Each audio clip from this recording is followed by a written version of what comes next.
No dia 3 de junho de 1970, a banda inglesa Deep Purple lançou seu quarto álbum de estúdio, intitulado Deep Purple in Rock.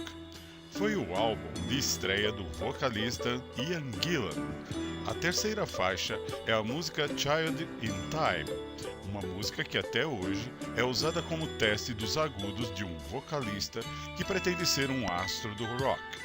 O que muita gente não sabe é que essa música tem o riff plagiado da música instrumental Bombay Calling, lançada um ano antes, em 1969, no álbum de estreia da banda americana It's a Beautiful Day.